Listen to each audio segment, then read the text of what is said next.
right down the alley from our good friends over at Modern Methods, where next week, Modern Methods owner and brewer Adam Keck will grace us with an interview telling us all about great beer and things of that nature.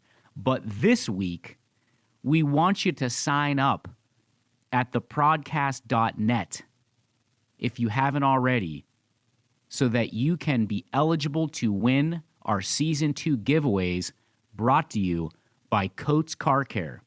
If you live in Northeast Ohio or Western Pennsylvania and you're a listener there, you'll want to go to theprodcast.net, which is powered by Brandon Giovanni's MDI Studios, and fill out the giveaway. And every week live on the Prodcast's Facebook page, we will be taking those names and putting them into a hat, and my son will be pulling them out and announcing winners live on Facebook, and we will send you a gift card in the mail, good for a free express exterior wash from Coates Car Care, where they use 100% made in the USA Simonized cleaning products. They're the best cleaning products in the world. So not only are you, through Coates Car Care, supporting a made in the USA manufacturer, but you're also getting a car wash for free on us.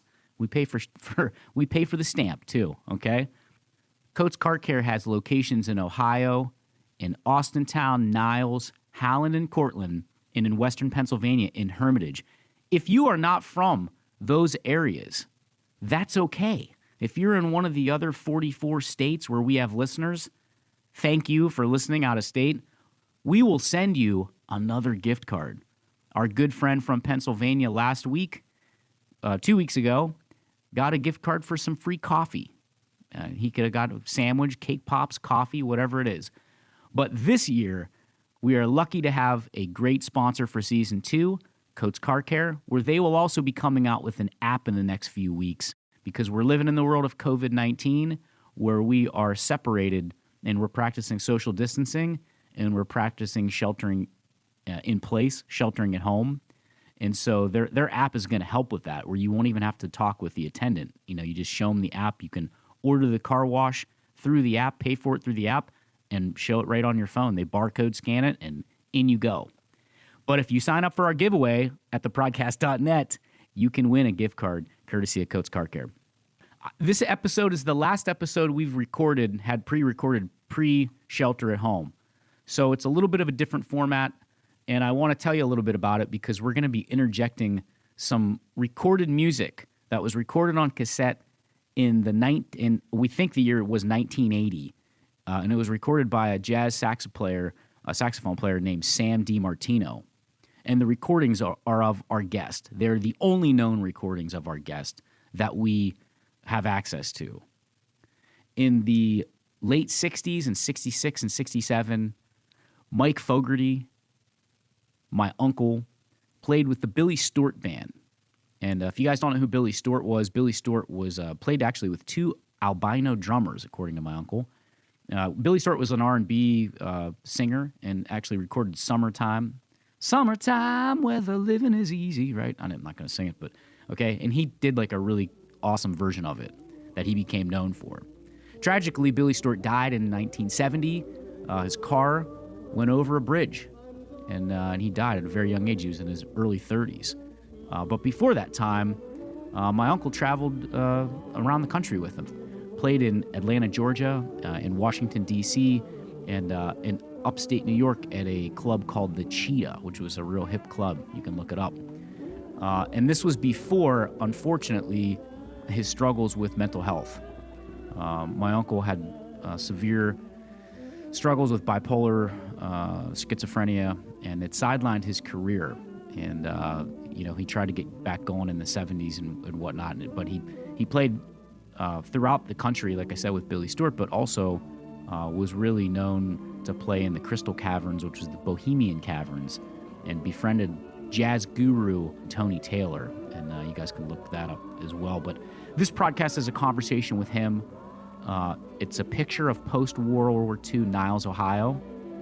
We talk about the 40s, 50s, and 60s, kind of growing up, and the dichotomy between being an athlete and an artist, especially in times that were a little bit more conservative. So without further ado, as my good friend Brandon Giovanni likes to say, I bring you our next episode, episode 30 of the podcast, Mike Fogarty.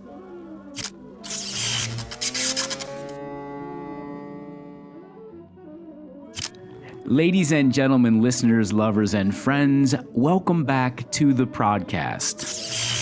There were several people that I wanted to speak to when we first started this adventure of the podcast. Yeah.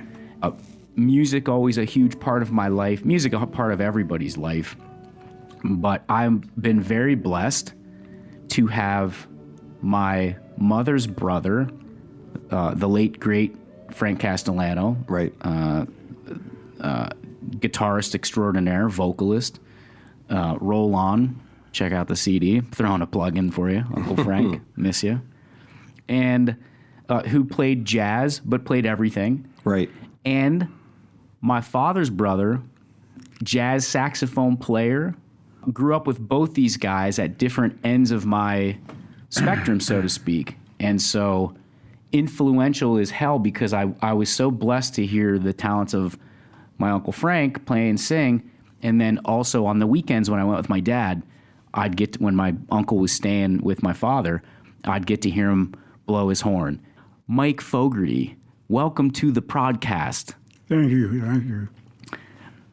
Been wanting to have this conversation for a long time on air because we as artists sometimes are hampered by what we think society surrounding thinks of the arts. And I'll put it in these contexts. I was telling this story to you, Unc, earlier, right? Yeah. I played football with a guy. I played football with a lot of guys. And this guy was particularly he was an animal. He played linebacker for Warren JFK the year that Warren JFK won state. He was like a 3-year starter at linebacker. So he started as a sophomore. Right. If you could imagine that. He hit you, he'd knock the shit out of you, right? Yeah. And we used to get our asses kicked by these. He was a year older than me, upperclassman. And I wanted this guy's respect because I wanted to be tough, I wanted to be tough. But I'm an artist. I was an art kid, But I suppressed that a little bit when those guys were around. And I can remember when the Mike Myers movie came back out with Bohemian Rhapsody, where they're singing in the car. Wayne's World. Wayne's World. And,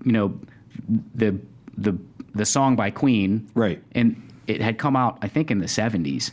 And it came back around in popularity in the 90s because of Wayne's World. And so it got like a second life, if you will. And everyone was, really into that song. And this guy, we were in math class, and there was a bunch of chicks around. And they were all kind of singing the song. And he was like, Fogarty, sing that thing. And I knew the song. Right. But I acted like I didn't know it because I didn't want to sing it. Because you have to sing it in falsetto. Right. Yeah, you don't want to do that. Right. So I kind of hit it. Yeah. I don't blame you. I've done the same thing. Tell us about it. Fuck it. Yeah. I had the same problem growing up in a stupid town. Not really stupid. Nice little city. Niles, Ohio. It's a very nice little city. There's a lot of Italians and Irish people over there, but mostly Italians, but very few Negroes growing up in that particular area. A lot of Negroes are in Warren.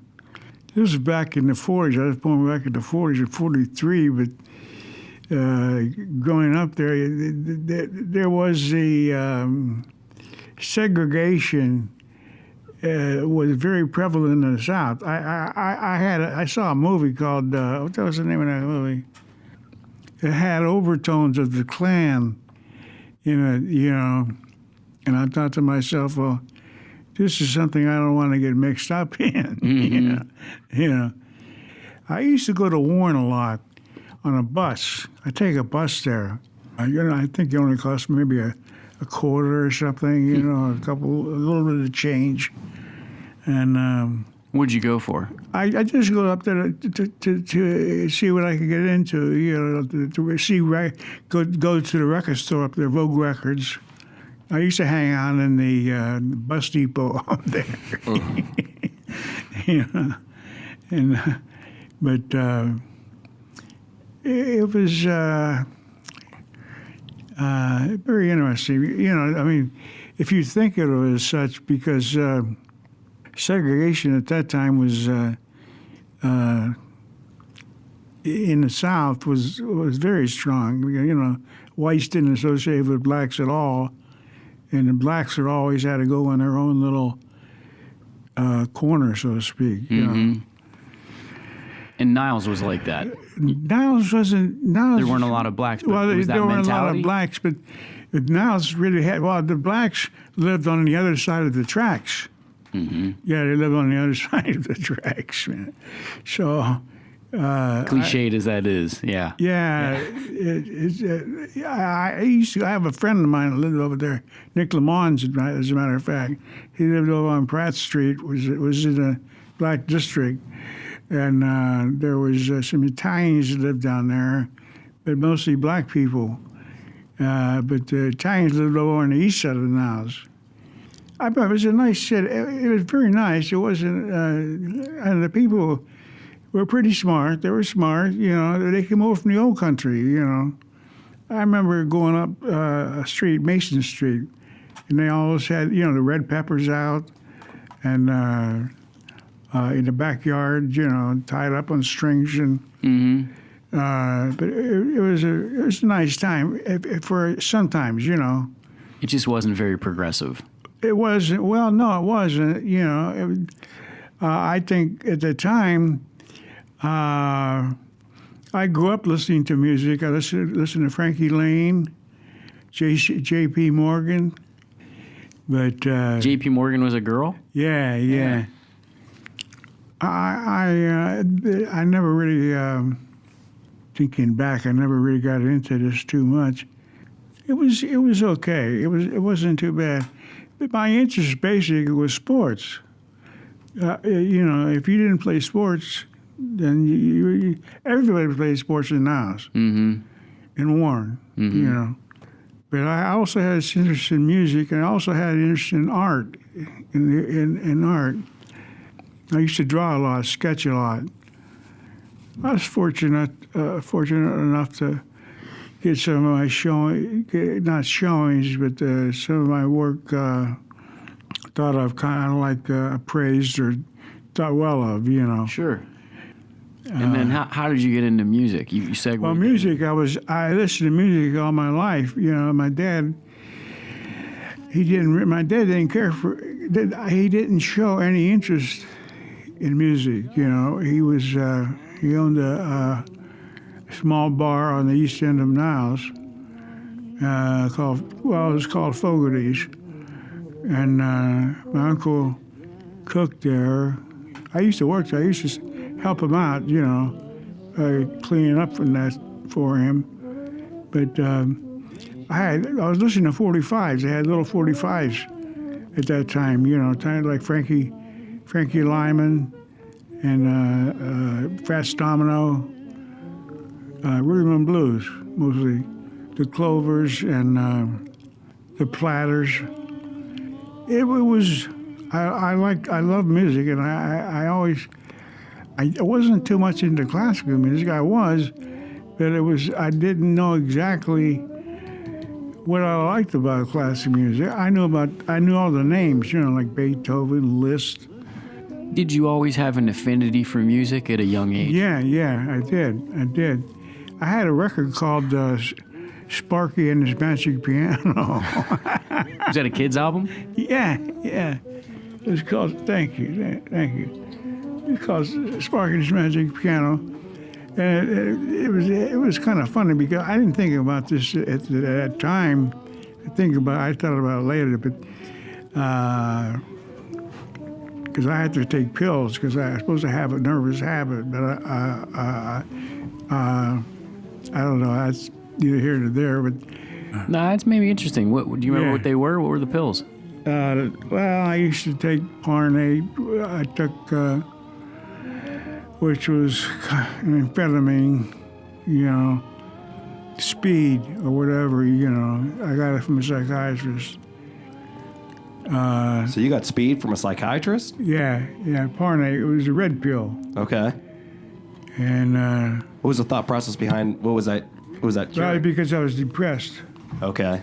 So he said, take some of these. It'll help you feel better, And it brought me out of a period of depression. I mean, I was really fucked up, Mm-hmm. How old were you at this time?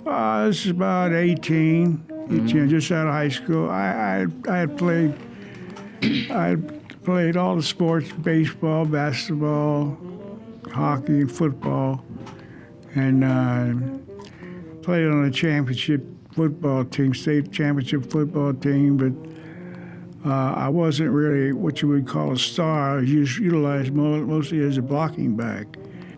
At that time, that our football coach was very highly thought of in Niles, and Tony Mason? Tony Mason, yeah. They said that he had, I think that he had put some guys like into college to play football, and I had a number of scholarships to go to play football. A number of places I could have went to play football, but I didn't want to play football. I wanted to play music, So let's backtrack a little bit, though, for the listeners. All right, okay. So Niles, Ohio, set the stage. Kind of a non-progressive town. Right. My grandfather, who I never met, was a football player in Niles. Right? Yeah. Then they came back from the war heroes, for lack of better terms, right? I mean, they came back. They were World War II vets. Yeah. They worked in the mills, and these were hard guys. Right. And this is kind of, I think, this is interesting. This is why I think this conversation is so important to have, because it's this idea of the dichotomy between, and my uncle's downplaying, I think, a little bit, his acumen and ability as an athlete. Okay. So he's this very astute athlete, right? And you don't get scholarships just because you stink, right? I mean, you get scholarships. Right. But you started playing music, influenced by music, and then playing music when, roughly? Well, I started playing music at a very early age. I started playing what they called the penny whistle. It was an African instrument. It was wooden, and it was brown and black, and it had like 6 holes in it. And if you blew into it one end, nothing would come on. You turned it around and blew into it the other end, you could get a nice little sound out of it. You put your little fingers on the hole, So, but then I played the flutophone. I started studying the flutophone with Mr. Ficacelli. He was an Italian man. He was very hard music teacher. And he got me to play in the flutophone orchestra or bands, whatever. Mm-hmm. And they all the. I went to a Catholic school, Mount Carmel, parochial school, and So this is pre-high school. Pre-high school, yeah. And so I played the flutophone. It was an 8-hole instrument. Like I said, all of the students would play the flutophone. They got all the kids, all the high school, not the high school, but all the parochial schools played in the South High Field House in Youngstown, in the diocese, Youngstown Diocese. And they gave a big concert at the end of the year. Yeah, that was...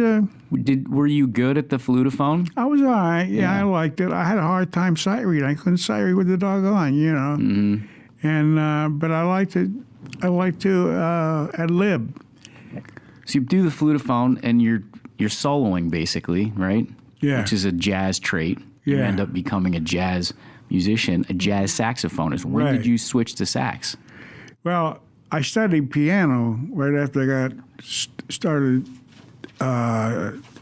Right after I was playing the flutophone, I started studying the piano. Oh, I did not know playing this. the piano, yeah. With Aunt Irene? So about what age? No. I started with a woman down at the Bernard's Music Store in Niles. And what age? I'm sorry. Yeah, what age was that? I was about 12, Okay. 11, 12.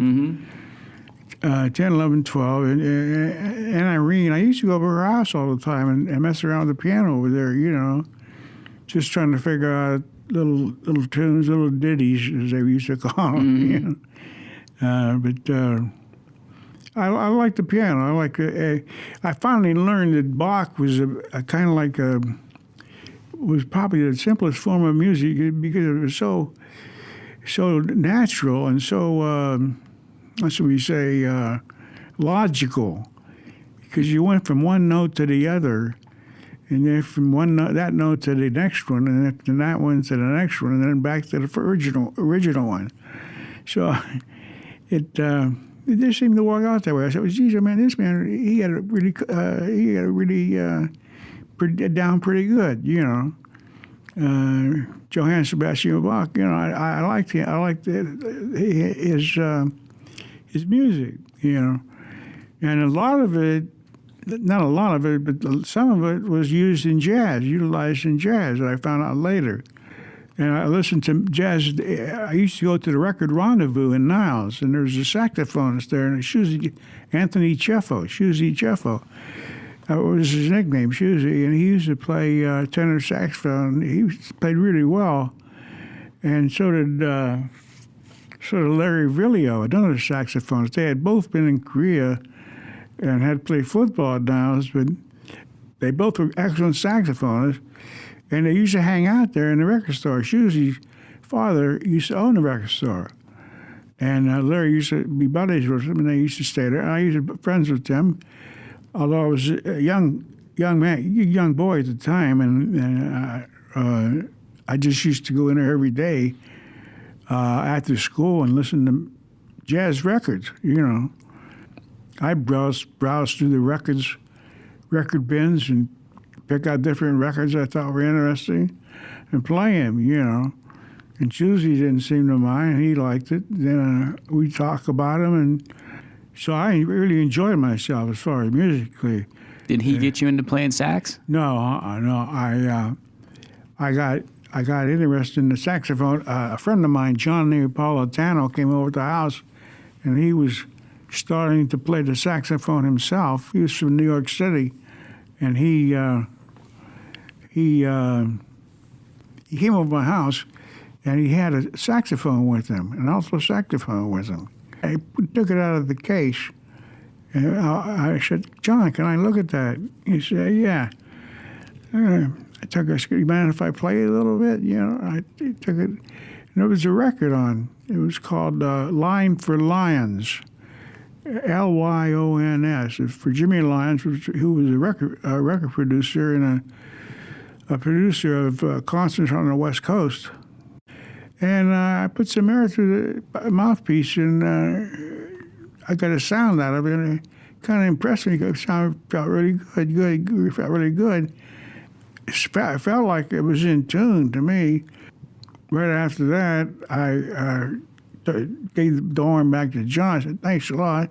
I went down and talked to my mother. She was sleeping for a while. I took a nap. She worked for my father at the bar, So it was in the daytime. And I said, "Mom," I says, I explained to her what had happened. I says, we got to. Could you do something about this? I'd like to get a saxophone. She says, "Okay, honey, we'll take good care of it. Talk to me later about it." So I said, "Okay."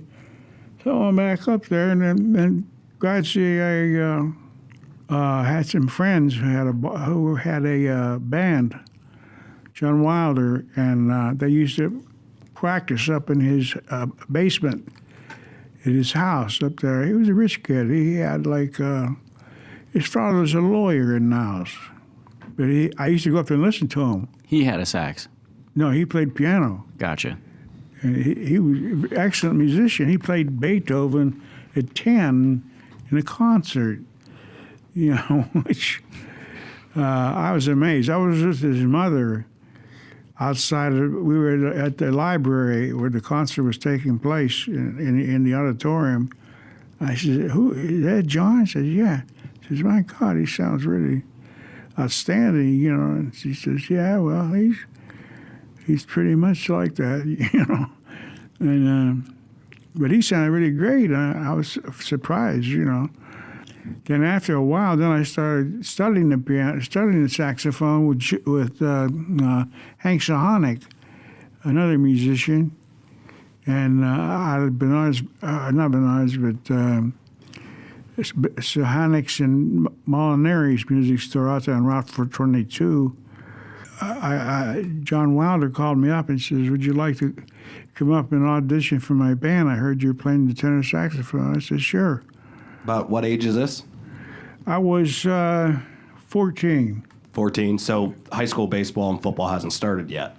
Well, no. Okay. Yeah. So your love of music came before Oh, yeah. the natural love of the becoming Sports. an athlete as well. Athlete, Okay. yeah. See, now they don't use the term athlete. I mean, they're supposed to say, "Well, what do you do?" "Well, I play football." Right. You know, like they specialize everything. Everything, like during the 50s, it was the age of specialization. Mm-hmm. But they didn't really talk about it that much. But I don't know if I was the only one that knew it. But some of the guys turned me on. I don't know. We talked about it. Well, at this age of 14, it was kind of what I was saying a little bit ago.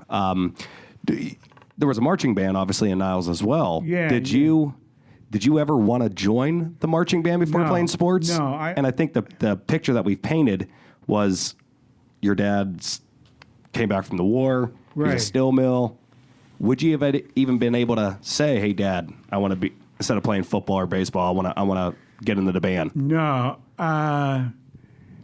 I wouldn't even think of it because I was so successful at playing sports that I wouldn't even thought of switching over from just playing music to playing sports only. Right. You know, and I don't get me wrong. I didn't really put anybody down in the Niles marching band or in the concert band. I had a concert band too. And even when I was in high school, they had a lab band, jazz lab band. Mm-hmm. And I thought to myself, yeah, well, man, I was kind of envious of the kids in that jazz band because I like to have played in it, you know. But How come you didn't? I was playing sports, and I thought at the same time, I said, I don't think I could sight read that good to play in the jazz lab band. But I never found out. But we were playing some very hard music. John Wilder had sent away for some music from various different bands like Art Blakey's band or Horace Silver's band. We were playing their charts, as they say, you know, their music, and sight reading. So I became familiar with them in that respect. And as an artist, I used to hang out with a lot of artists in school. Turned on. Well, there was Jack Kerouac, who was a writer, and he wrote On the Road and the Dharma Bums. He was one of the I wouldn't say you're hippie. Beat poets. Beat poets. Yeah, I used to hang out with them, and I read poetry, and I read at that time jazz. They used to have poetry with jazz, and they had an album called Word Jazz, and it was all kinds of stuff like that. You know, jazz was during the 50s, it was a really moving thing. I mean, and so did you live like almost like two lives? Did you have like an athletic side and you hid this artistic side? Is this what we're getting at with how Jim opened up the show? Right. Yeah. Okay. Well, I want to back up a second because didn't you tell Grandpa at one point, these guys were state champs, right? Right. Yeah. Didn't you tell Grandpa at one point, you know, I don't want to play football anymore, I play music? Oh, yeah, well, that was after I got out of high school. That was afterwards. Yeah. So that idea of like manliness right? Versus art, or like, macho-ness versus art, because people think art is they never even, I didn't even know the word macho back then, or machismo, or yeah. I didn't know any of that stuff. I knew that, I knew that I was athletically inclined, and I didn't really, back then they didn't, I hadn't got into specialization yet, because I had played baseball, and we did real well at baseball. We went undefeated for 4 straight years playing Little League baseball, and then Pony League baseball. And in basketball, too, in a pro school, now at Mount Carmel. And then we went then in high school with Tony Mason, and it was all very, how should we say, it was a big hype, He had a way of, he motivated you. He was really beautiful cat in the sense that he had played football himself, and so he understood. And I don't know if he had played semi-pro or whatever, but he could be friends with you at the same time he was coaching you. Was he a war vet also? Well, he was in the Korean War. He was in the Korean War. Yeah. So. And the position you played in football is not like the light end of this. So you're 18. You said a blocking back. Right. So yeah. like almost ideally at that time, if you have a son, he's 18. He did his athletic course. So then I think you were saying about a little bit ago about you told him that you didn't want to pursue going into college with football. You wanted to do music. No, I wanted to go to college, but I didn't. I wasn't sure about what I wanted to do, if I could make it in music, But I did want to play music, I don't know if maybe not as a profession, but I did want to be able to play it, Well, when you told Grandpa I wanted to do music. No, I didn't tell him that. No. Oh, I'll tell you, I have to backtrack a little bit, because when I was 16, and then there was a time that I wanted to quit football in high school. That's what I had forgotten. I wanted to quit football in high school. And when I was 16, I'm going to be a junior. I had started on that team as a sophomore. I started on a position at right halfback, and I only weighed 165 pounds, and I was about 5'9", 5'10". We did real good. We went 6-2 as a sophomore, and had a fairly hard schedule playing at Niles, and then Tony had a real charismatic kind of way of being. He made you want to play football, So after a while, I talked to my dad, and I says, Dad, I says, I went home, and I spent some time thinking about it, and I really got scared, Scared. Why? Well, how come you didn't want to tell him? Well, I was scared of him. I was afraid of him, because my dad, he was a sergeant in the Army. He was tank commando, and what the fuck am I going to do it against him, right? Punk kid, So all my buddies were, we were young, man, because we used to hang out a lot together, and the football players used to hang out together, and I used to hang out with them. To some extent, I used to hang out with the artists too. We used to. My mother used to make me lunch, and I go have lunch over at their house, and we talk and shit, and then had a good time, But I talked to my dad finally. I says, Dad, I think I don't know if I can really do this or not play football anymore. And he says, well, the boys might need you, And I thought to myself, well, Okay, maybe they do. I don't know. I had no way of knowing this. I said, well, okay, then I'll try it. I'll try it, see how it happens, So I played my junior year. And I did real good, but I never started a game. But I played every goddamn practice session. Every practice session I played on offense against the first string defense. Then I practiced defense against the first string offense. I enjoyed it. I really got to enjoy it after a while, After that, I was looking at the glass hat and worn.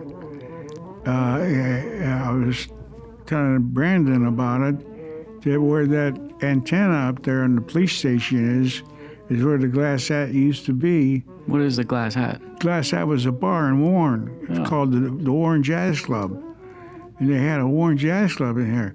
And at that time, man, there were some very great musicians around here. Now, how old were you? Were you working? I was 14, 15 years old, 16 years old. What were you doing, washing dishes and stuff, or like? No. I was just, after I played football when I was a sophomore, junior, and then as a senior, after practicing and after the football season, I would go and play at night. I would practice with Johnny Wilder's band, his group.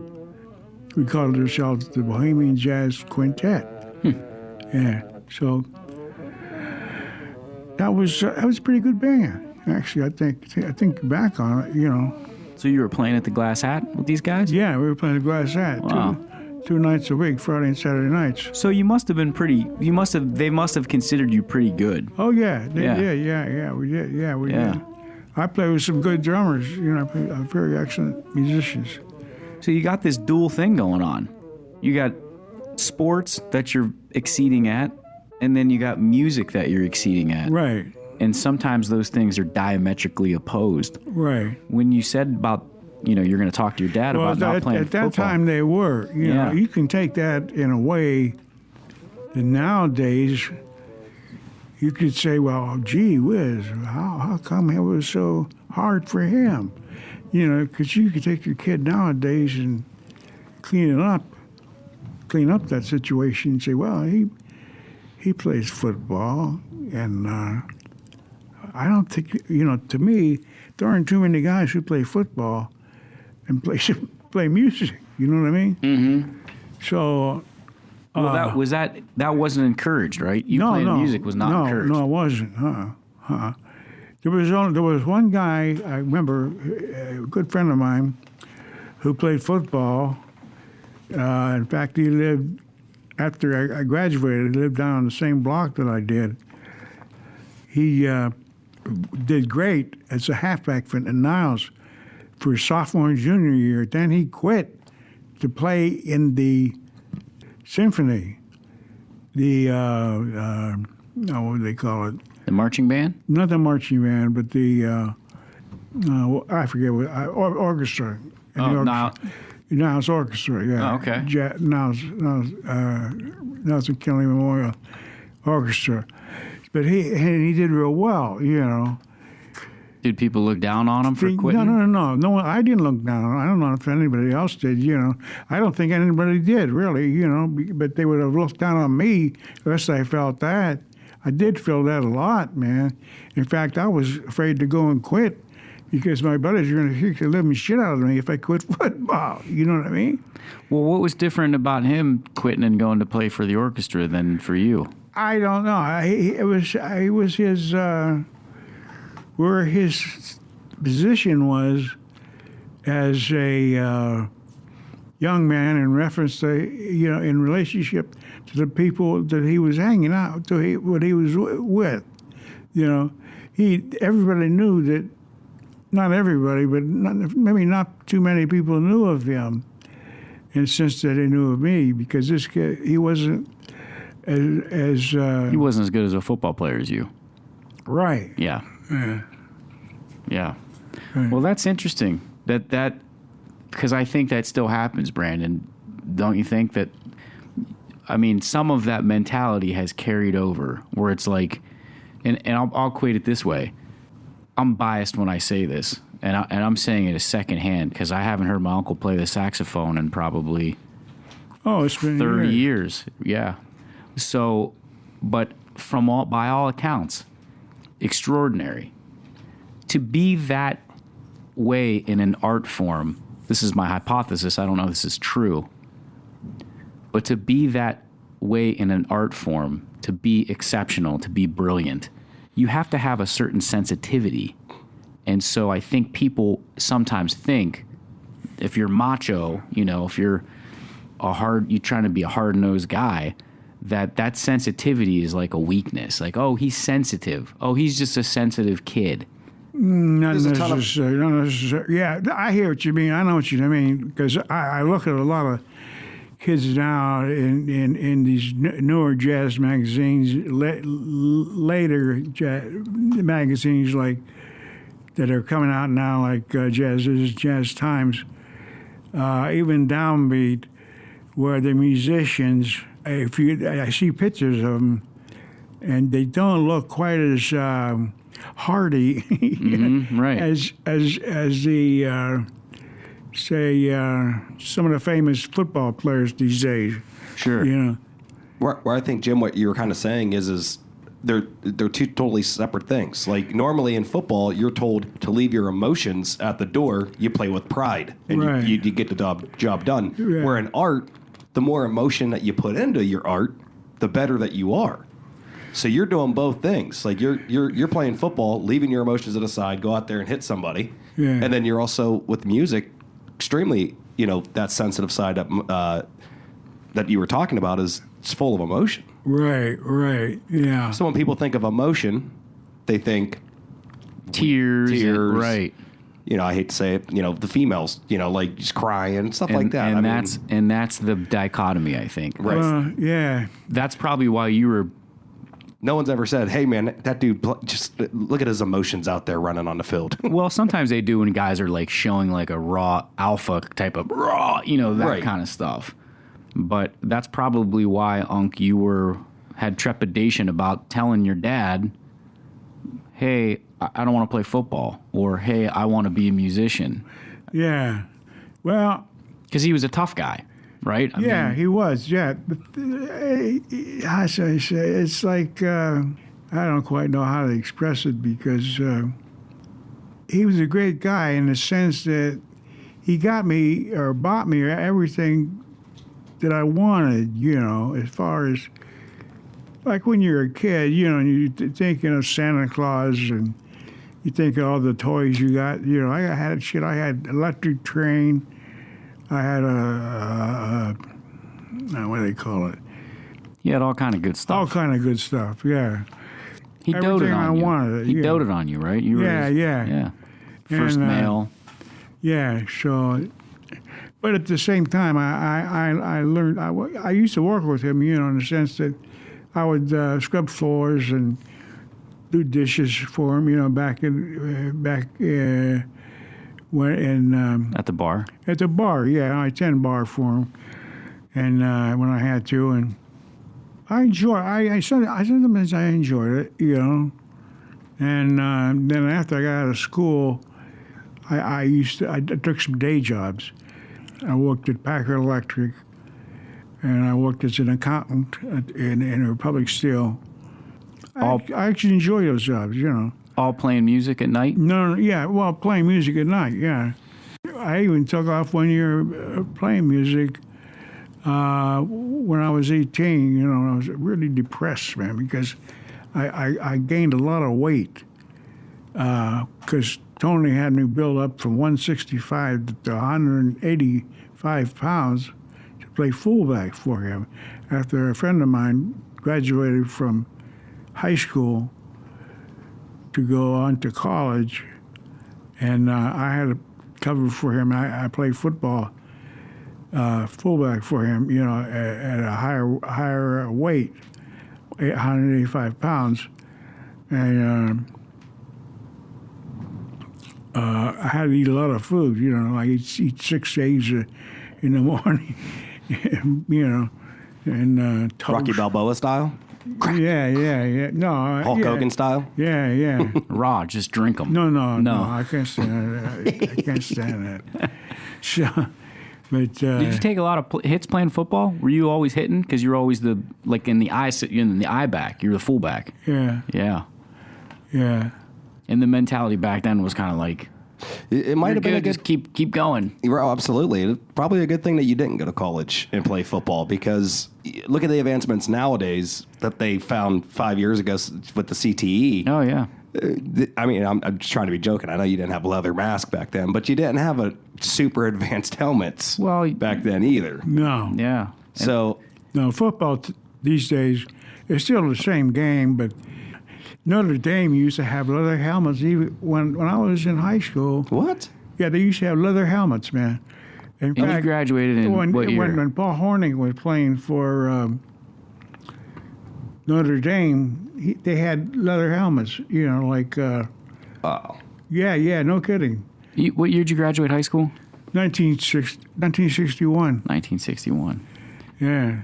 Then he went to the Green Bay Packers after playing in Notre Dame. So you played a position, too, that was like hard nose, which is the opposite of the sensitivity of... I don't want to say the opposite, but people usually put that perception as the opposite in the sensitivity of music.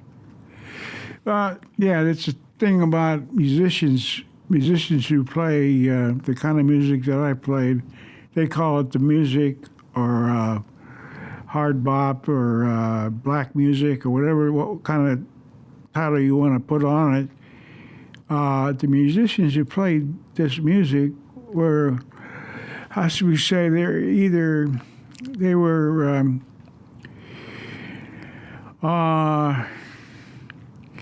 harder type guys, you know what I mean? Okay. Mostly black. Some of them were white. Don't get me wrong. Some of them were white. And there was this racism in music, not racism in music so much, because the audiences were mixed for the most part. Where I played at the Glass Hat in Warren, you call it the Warren Jazz Club, but the audience was all black, and we were 5 white guys playing there. How did that go over? How were you guys received? It was all right. It wasn't too bad, Because you guys were good, right? Yeah, right. So it wasn't too bad. And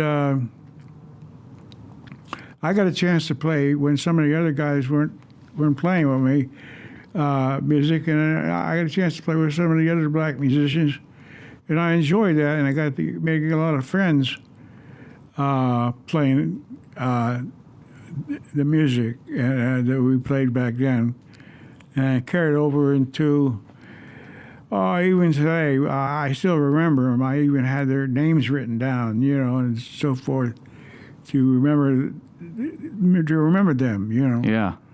So, and I think it's interesting that music transcends race and sex and culture and age. well, no, I think it incorporates all that, man. That's what I mean. It transcends it. It's not just relative. How do you say that? Transcendent. I know what you're trying to say. Yeah. Transcendental meditation. Yeah. Some bullshit.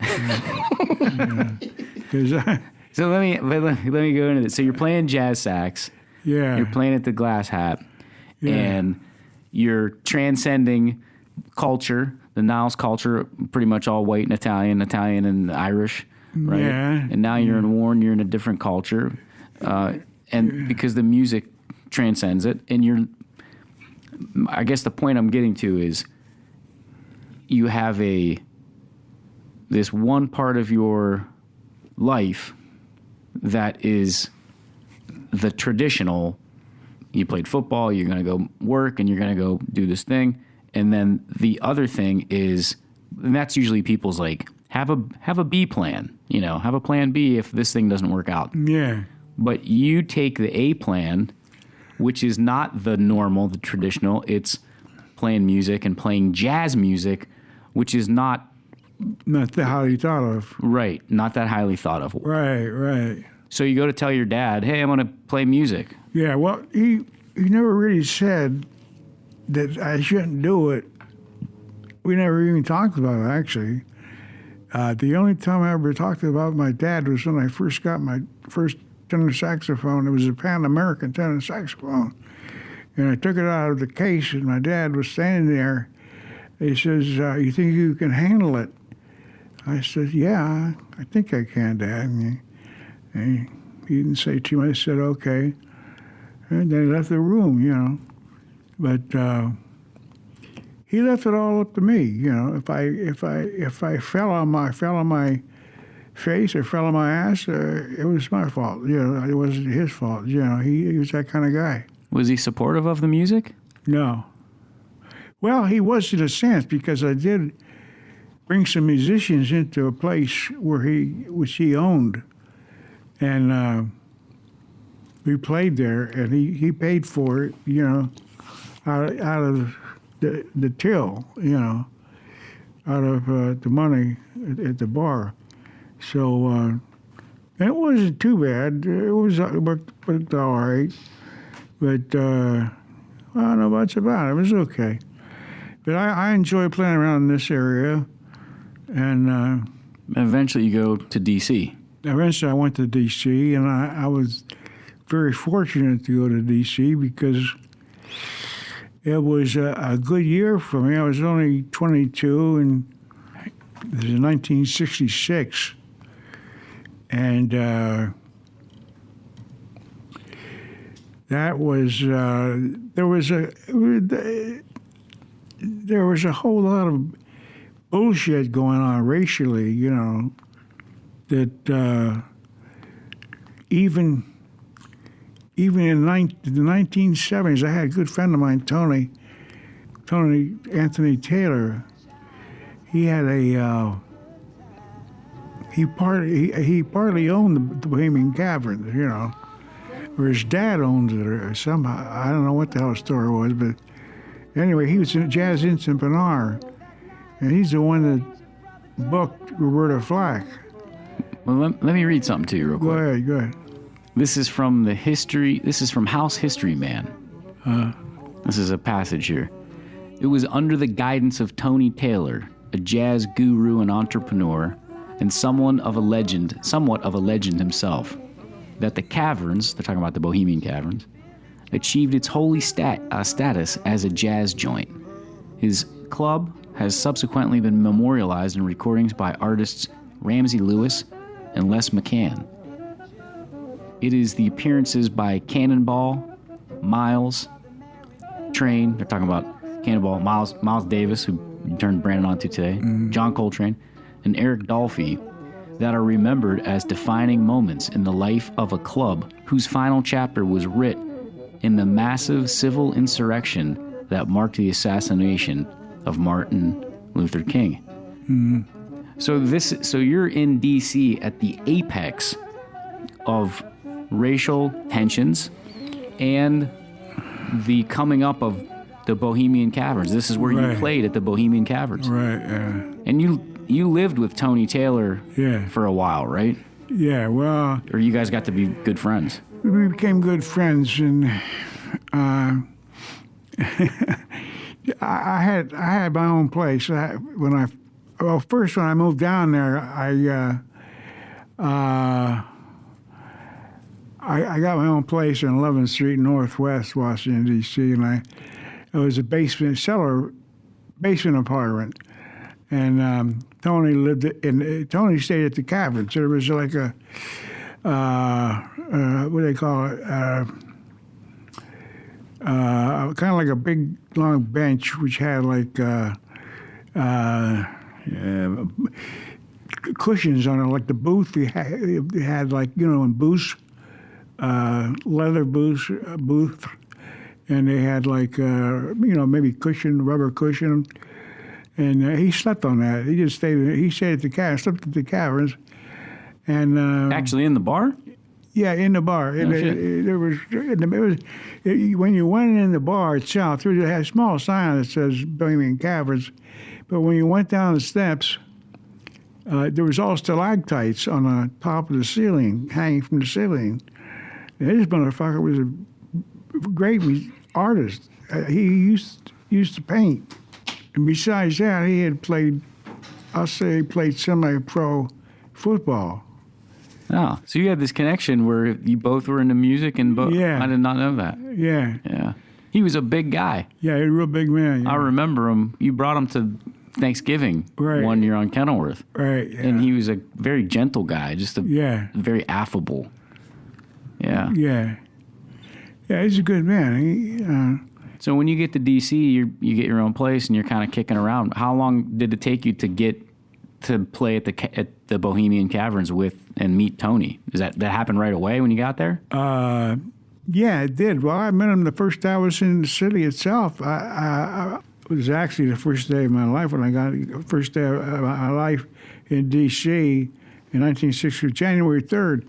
It took me only 6 hours to get down there from here. All I had to do was take Market Street in Youngstown up to the Pennsylvania Turnpike, and then shoot down from Breezewood. Had a nice little Howard Johnson's up there. I got nice bacon and eggs and toast, coffee. Shoot down to D.C. on exit, but on Route 1. I got there and I immediately looked in the paper, the Washington Post. We had everything in the goddamn thing, It was like, it was hipper than the New York Times, but it wasn't as intricate as the New York Times. The New York Times had more advertisement for local musicians in there. But the Washington Post had, there was pretty good announcements of musicians and clubs in there, And it said the Bohemian Caverns featuring Miles Davis that night. It was January 3rd. January 3rd. I never heard Miles in person, I said, well, this is a blessing, goddamn. So, of course, John Coltrane wasn't with him then. John Coltrane had already left Miles Davis and had his own band. But Wayne Shorter was with Miles, and Herbie Hancock, Ron Carter, and Tony Williams were in the band. So I went down there. Well, first off, it was in the daytime. I went down in the daytime to see the club. I had a couple of drinks. I was sitting there at the bar. And Tony was there, and we were talking, and we got to talking, and he was real affable. He was real good to talk to. We talked for a long period of time. In fact, Les McCann came in, and I talked to him. We talked, him, Tony, and myself. You ready to see Miles? Yeah, well, I was looking forward to seeing him, hearing him. So we get to talk. Then Tony called Steve Novosel, and said, because Steve was from Farrell, Pennsylvania. He played with a lot of local musicians down there, and it was very much in the band as the local musicians down there. He was the one who influenced me to go down there and play some. He says, well, you can only go so far up here with the musicians up there playing-wise, I think you're ready to branch out a little bit. Maybe if you wanted to move to Washington, to be some not better, but some good musicians down there that you can make spread your wings. Right, yeah. So Steve Novosel told you this up here. Yeah. So when you got to D.C., you already knew him. Yeah, right. And Tony makes the phone call to Steve Novosel, right, who's now living in D.C. Right. Wow, no kidding. Yeah, so I had kind of I think you could say I had a connection. Yeah, you had a little connection there. Right, yeah. So was Tony checking you out? Hey, who's this Mike Fogarty guy? No, I wasn't like that. We were just bullshitting, Yeah. Did Steve then come to the club? Yeah, he came to the club, and we talked for a while, and then we went over to a little eatery across the street, and we got some bacon and eggs and had breakfast over there. And It was all. It was a little. It was up the. It was on the same street as the Bohemian Caverns. The Bohemian Caverns on 11th and 11th and U. 11th and U, yeah. And I don't know if it's still there or not, but all blacks were in there, you know, with trench coats on. Completely different scene because the blacks there were very. They're all how you would say they're all street cats. They all dress well and were more than they are here. The blacks are here. They're more cultured, I guess you could say, because there's more like a black culture there. In D.C. Yeah. There weren't that. I didn't get to meet too many white people down there, which didn't bother me at all. But, did you see Miles that night? Yeah, I did. Yeah. Oh, yeah. I was sitting at the bar, and I was sitting at the bar, and I didn't know who he was. And then he came in and picked up, had a horn case, and opened up his horn case and took out his trumpet and had a Harmon mute on it, and he played some. They were just, warming up, and sounded good. Yeah, I didn't talk to him or anything. I was just kind of like taken aback by the whole thing, It's a small place too. This isn't a huge place. Yeah, it's a small place. It's only seated about 100, maybe 210 people. Well, that's pretty big then. Yeah, it's fairly big.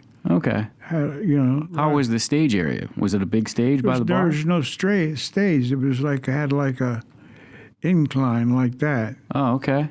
And had a big piano.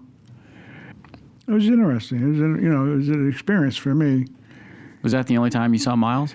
I caught him the whole week. That he was there. I enjoyed it. I would have enjoyed it more if John Coltrane was with him. That was when John had been with him. It's about 1956, 57, 58, and 59. And then Wayne Shorter joined his group. And that was I think it was not late 1959, 60, on up till about 1967 or 8, And that's when Miles did Bitches Brew, which was okay. But so I want to go back a second though. Steve Novosel. Yeah. So he encourages you to come down from Ohio. You knew him from Western PA. Right. And you get down to D.C. and you hook up with these guys and you're playing. And then he says, does he invite you to play at Bohemian Caverns or is it Tony? No, Tony, I got to meet, I think Tony fixed me up. But Tony introduced me to Harry Kilgo, a pianist down there, and Keith Kilgo, who was his son. He was only 14 years old at the time. He was an amazing drummer. Steve played bass with him. So I got to work with Harry and Steve and Keith, and we worked at the Bohemian Caverns for about a week, and did real good. Worked there off and on for the whole year that I was down there. In fact, I worked every night of the year when I was down there in Washington. That was the first job I had. But there was another club down there called Jazzman, which was a real nice club. And I worked down there with, let me see, Alan Blairman on drums, who was an organ player. I forget his name now. And a trumpet player. Can't remember his name either. But I had them all written down. And I lost track of them. But But you played a lot. You played every night. Every night I was down there, I worked. Yeah, I played every night. Yeah. So you're meeting you're in the scene. This is like the jazz scene of the 60s. Right, yeah. And then we were talking about this earlier. I played a song earlier before we started, and it was Killing Me Softly, right? And Brandon says, oh, man, yeah. I said, you know who sings this? He goes, yeah, of course. He says, Lauryn Hill, the Fugees. Mm-hmm. But I was actually playing him the original, which was Roberta Flack. Yeah. So you got to meet I think she went to Howard University. Yeah. And so she was kind of just coming up at that time? Well, she was, I don't know, she's in her late 20s, early 30s, and black woman, and of course she was living with Steve. Steve was a white cat. Were they like together? Yeah, they were living together over in Southeast Washington, D.C. And eventually I started going with Tony's sister, Sis Taylor, and beautiful woman. And sure, she was about 32 years old and taught history at Howard University. So she was a little bit older than you. Yeah. Oh, yeah. Like the older chicks. You liked the older chicks. You liked all beautiful women. It didn't matter. She could have been older or younger. Yeah. Yeah. So does Steve introduces you to Roberta? How the hell did I read Roberta? No, I was just sitting there. I was sitting there. Tony introduced me to her, I think, pretty sure. At the bar? At Bohemia? No, we were sitting, we were sitting on like a booth. Tony would take tickets at the door. He would take tickets at the door, and Roberta was sitting next to me. But I didn't even know her. He says, Mike, I want you to meet Roberta Flack. No, her name wasn't Roberta Flack then. It was just, I want you to meet Roberta. I said, yeah, okay, hi, hi. And it got to the point where she would work. She got to start working there. She played piano, excellent pianist, classically trained. She would play there. She would play the piano and accompany herself. She would work with Marshall Hawkins and Bernard Sweetney, and very excellent, very good pianist, great singer. After a while, she would go out to catch a cab. She came back in one night. She couldn't catch a cab. Tony says, see if you held a cab for her, So okay. I got out, went out there, and I tried to get a cab. Some of them didn't stop. Some of them did. Every once in a while, depended. The cab drivers were all black. The funny thing about it, well, there's some white ones, but mostly of them were black. So. Is she famous at this time? No. Okay. She was just starting out. Yeah, so that was that's the main thing is stuck in my head. Did you get the cab then? Yeah, I finally held some cabs. They did stop, but sometimes they did. And it struck me as like a racial slur, but I hung in there with her and made sure she got home, So. What was the first impression when you saw her? First time you met her on the front there. First time when I saw her was over at her apartment, Steve's apartment, her apartment, and I walked in. Steve walked in front of me, and I walked in behind him, and she was playing the piano in one room. Oh, she's playing the shit out of the piano! Holy Christ! Well, he's staying with her. That's good. And she's a really nice woman, And so Steve and I were talking at the table there, and she came and sat down, and we had a good time, talking wise, Yeah. When Tony introduced you to her, did anything stand out? Do you remember that? No, Tony No, not really, no. So I'm confused a little bit, though. What? Did you meet her the first time with Tony or with Steve Novosel? With Tony. With Tony. And then Steve invited you over, and they lived together. Yeah, right. Yeah. Right. Wow, that's crazy. Yeah. So, when you went there, you were talking about like hard jazz, like hard bop.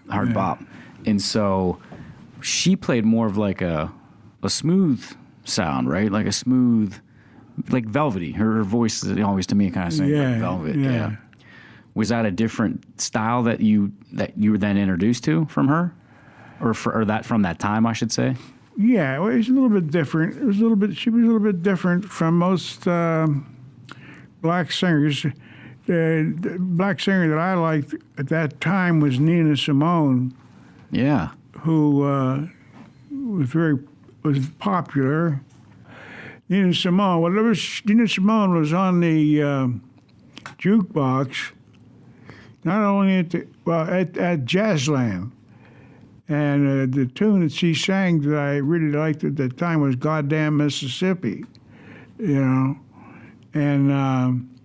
there was an artwork on the wall there that had like the sound surrounding, or the framework of the artwork was wooden, and inside it had all nails, real nails, pounded into the wood, and it was in like formations, like I forgot how to say it.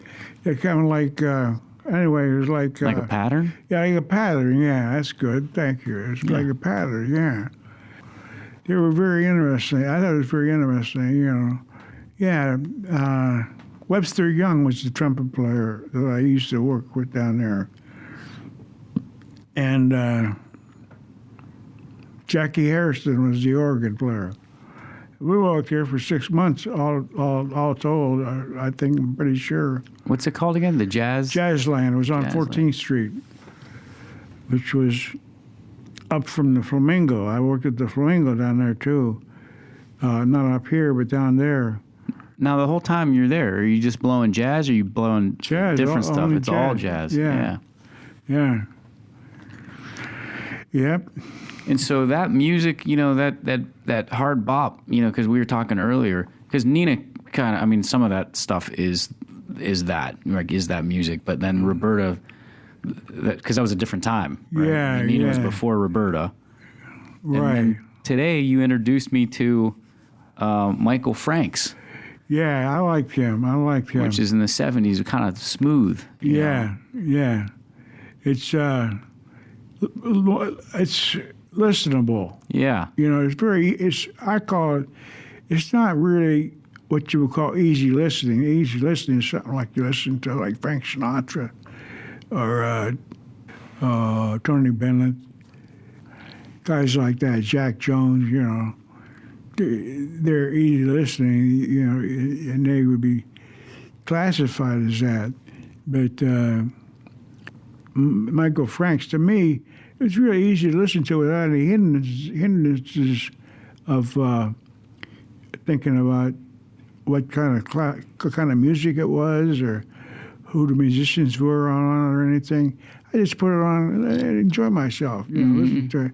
And I could relate to it. That music I could relate to it.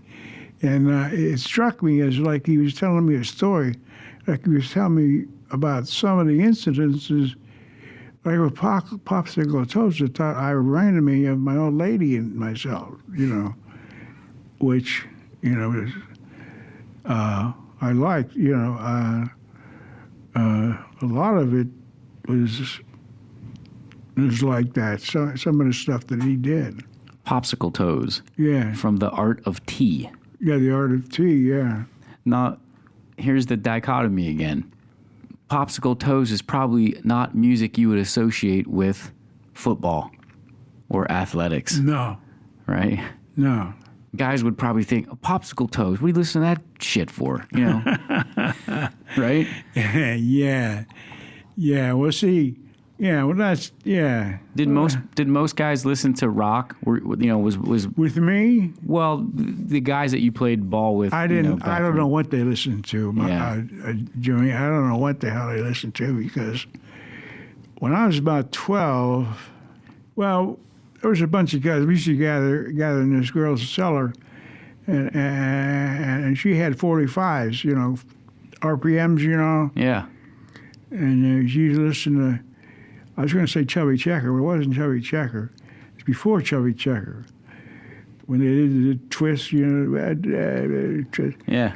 So, come on, baby. Yeah, let's do that twist. Yeah. Fuck you. Fucking son of a bitch. So, they had Blueberry Hill. I found my thrill. I think I could never figure out if it was a trill or a thrill. I think it was Thrill. Yeah. Thrill, yeah, on Blueberry Hill, yeah. There was a whole lot of tunes, and there's also Bill Haley and the Comets. Yeah, Rock Around the Clock. Remember that? You see the movie? You can rock around the clock tonight. Yeah. Yeah, I enjoyed that movie, man. It was great. Fats Dominoes, who you're thinking Fats Dominoes, Blackboard Jungle. Yeah. And what the fuck else? Oh, those movies, they were too much. On the Waterfront. Oh, yeah. There's a classic movie. They're not classic, but they're classics. So fucking real, man. Jesus Christ. Watching this trash today, well, some of it is good, but Jesus Christ, you don't get acting like that anymore from guys like. I could have been a contender. Yeah. Instead of a bum, which is what I am. Yeah. Look at me, Charlie. Yeah.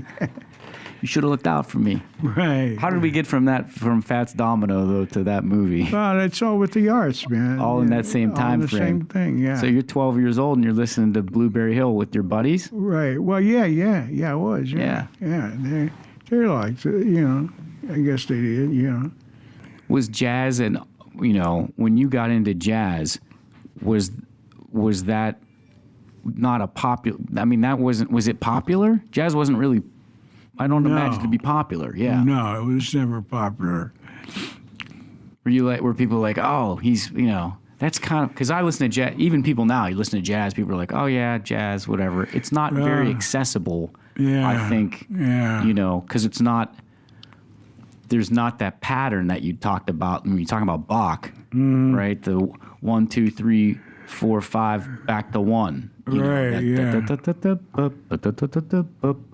whatever. Right. Jazz can kind of be all over the place.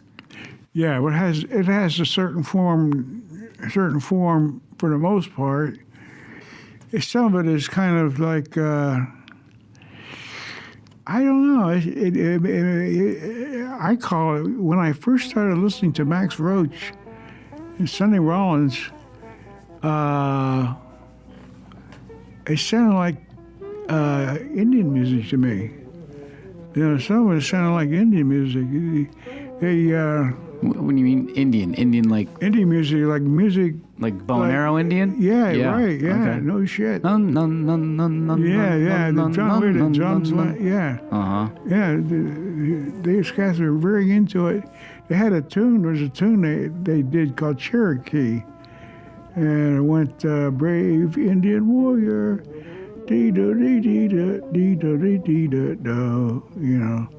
So it took off from there, and I don't know. It just I thought of it. I thought of it after a while, and I thought, well, Jesus Christ. Maybe some of that Indian music was notated, but it wasn't. They actually made it up.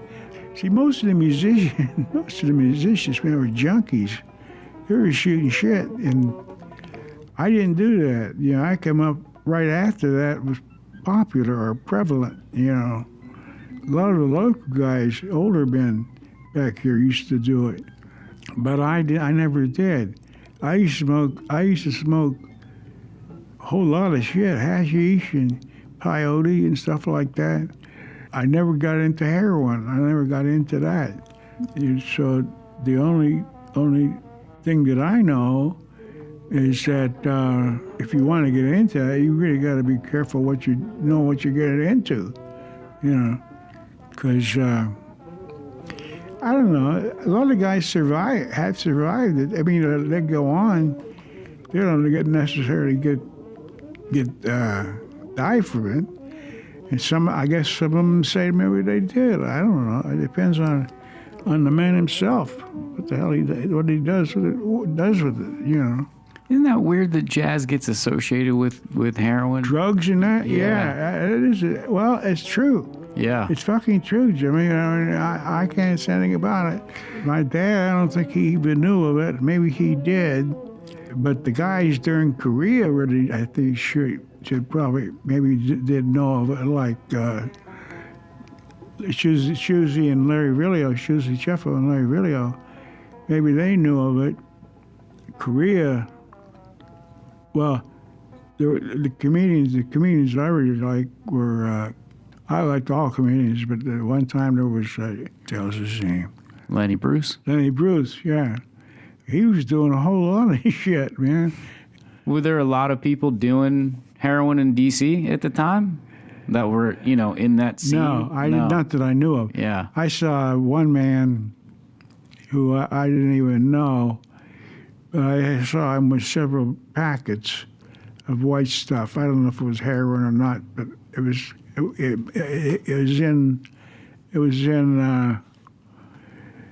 in a plastic bag, plastic bags, and he was doing something with it. I don't know what the story was with him.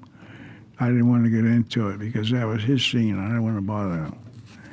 I didn't want to get associated with that stuff. Because I didn't want to go to jail. Yeah. Go to jail for that shit. Fuck it, man. That's no good. Yeah. Well, Lenny Bruce, it's funny that you brought him up because he was a kind of a cultural changer at that time, right? Yeah. I mean, he changed kind of comedy. He's always credited by these guys as changing a big part of that. Yeah. Yeah.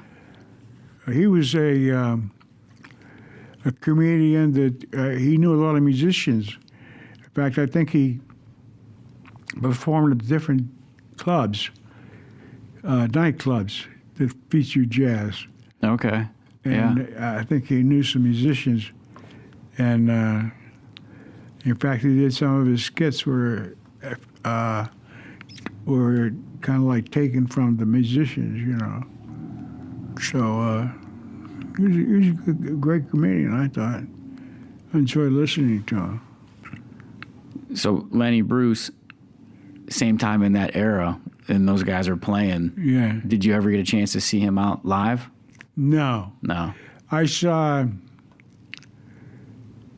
the movie. I think it was a movie, Lenny, about with Al Pacino. I never saw it.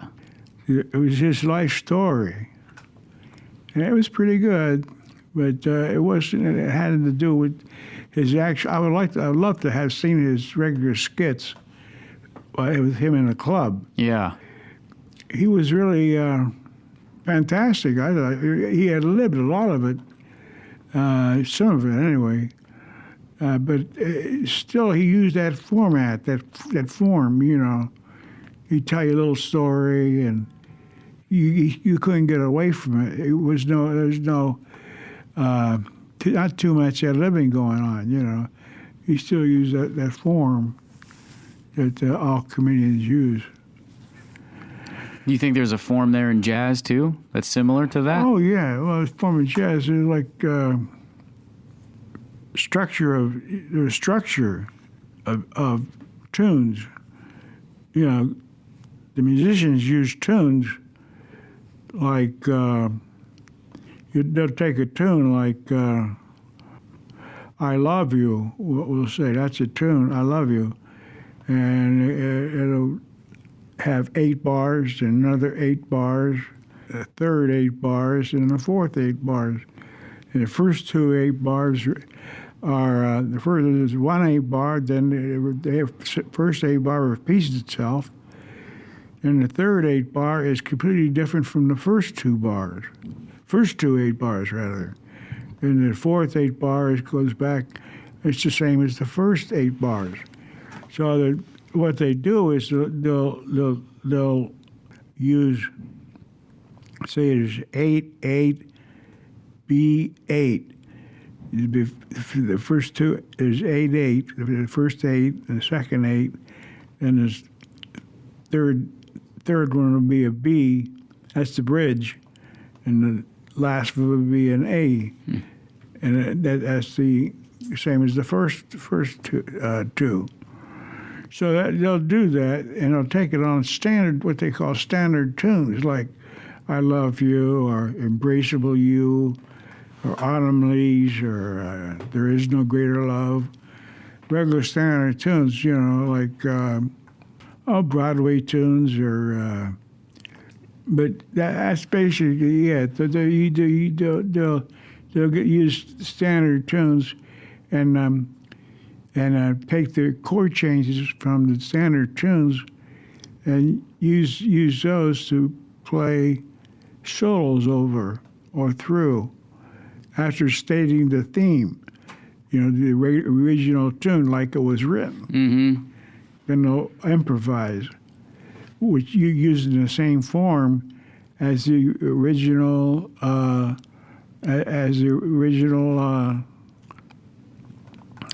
tune. Did you like doing that a lot? Yeah, I did. Yeah. Yeah, I liked it. Is that what intrigued you with jazz? Is the improv? It's harder than hell to do sometimes, because you got to use your mind. You got to stay within the boundaries of what the hell's going on. You can fuck up really bad. Yeah. You fuck up the whole band by getting out of that. But it's hard, I used to do that. I was going mostly by feel when I was a youngster. I was doing it around about 14, 15. I could hear. I had good ears, and I could hear what was going on. Hearing was normal, but I could hear what. You had high sensitivity to the music. Yeah. I could hear what the changes were going, and I would play within the changes, and most of the time I knew when to start, when to stop. But sometimes I would be cued in by the piano player or the drummer or bass player, and they helped me out. It was good. It was a good experience. Did you ever fuck up on stage? Not really, no. That's impressive, right? Yeah, sure. No, I don't think there's any real thing where you could fuck up. There is, but I don't think really. If you know what you're doing, if you really love what you're doing, and there's a certain enthusiasm going on, certain fire. You have a certain fire to what you're playing. Will overcome any kind of mistakes that someone may think they hear. Well, if somebody made a mistake, what would you do? You would just keep blowing, right? Yeah, you just blow. Well, it was like Benny Goodman. Benny Goodman had a really great big band, and he was a hell of a great clarinetist. But Zoot Sims played with him there for a while, and he was a great tenor saxophonist. Benny Goodman.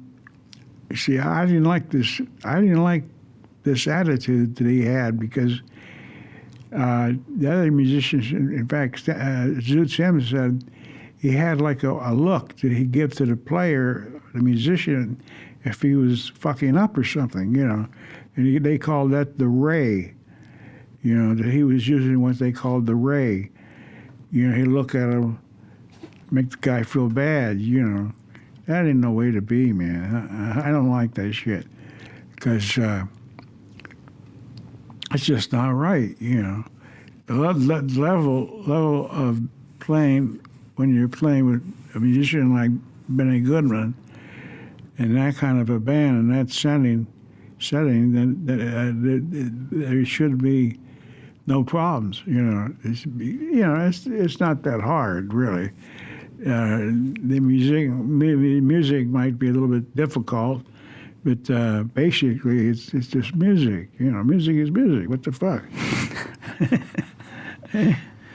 All right. Right? Music is music. Yeah. And it's been awesome sitting here having this conversation about music.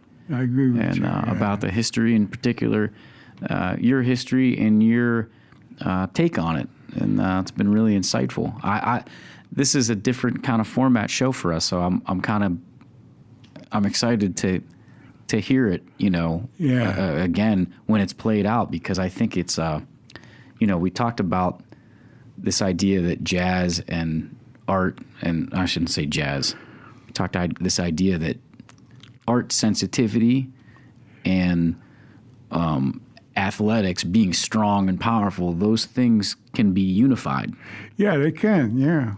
I think so. Yeah, it can. It can. And like I say, sometimes I'll use certain things from every little bit of experience that I've used to get over a certain handicap or something, If I'm having a problem getting through something, maybe something will hit me at the same time, and I think, well, I use such and such a thing to get beyond this kind of a problem, Then I'll apply it to what I'm doing at that time. It works, it works. So it's kind of like if you have a flub, a missed note, you just keep on playing. Just keep on playing, yeah. Keep on playing.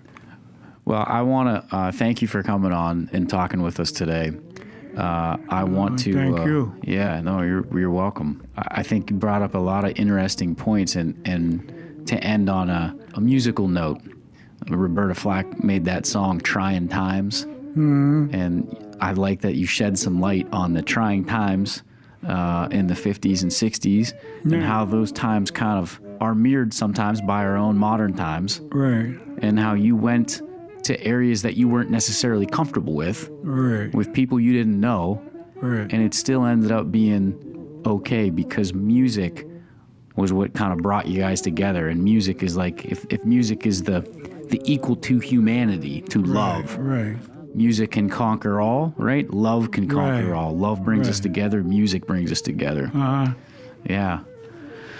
Well, I got real kind of half-assed sentimental there. I don't know what I was talking about. No, that's all right. Kind of inspired. Good. I was trying to be like, I want to be a unifier. You were always a unifier. Frank Castellano, the late great Frank Castellano, was a unifier. The cool thing about both having you guys on both sides of the family, where we're from people who are traditional, right? Right. Grandpa Jim was a business owner, and and my grandfather worked at the board. My grandpa Jerry worked at the Board of Elections. And most of our family have these very kind of straight and narrow, 1, 2, 3, 4 sequence, where you, myself, Uncle Frank have different, you're meandering through a jazz solo trying to figure out exactly to make sense of it all. And that you always looked at people for who they were, not for, you had brought up earlier, about growing up in Niles and that kind of stuff. And you always looked at somebody's heart, and saw somebody's heart the same way Frank did. And I just think that's a cool quality. I think that's what makes musicians or people who are sensitive to the arts, they don't really see the person for these exterior things. They see him for the love that they are able to share with one another. Right. I can still remember. I remember Tony Taylor coming to Thanksgiving dinner. Yeah, that's good. That's good, Jimmy. Yeah. I didn't know you remember that. Yeah. Yeah, that was something else, man. He was really a cool guy. Yeah, I guess he was. Yeah. Well, anyways, thanks for sharing your love of music. Thanks for sharing your wisdom. And thanks for being an influence on me and my art and my life. Oh, that makes me feel good. Yeah. I love you, man. Let's go get a burger. Okay, yes, we will. All right.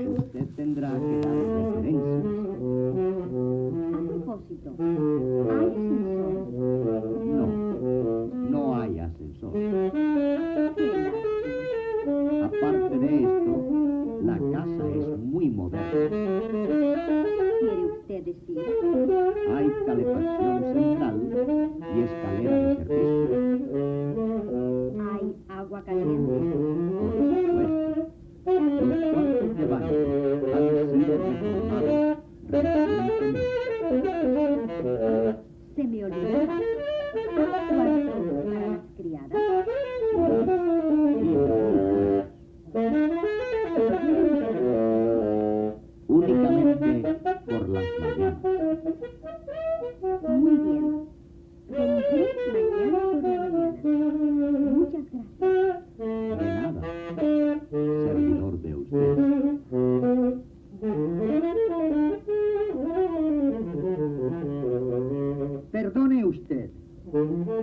¿En qué puedo servirle?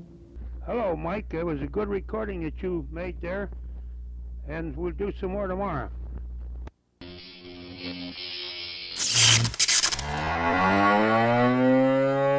Ladies and gentlemen, thank you for listening to episode 30. It was a highly personal episode.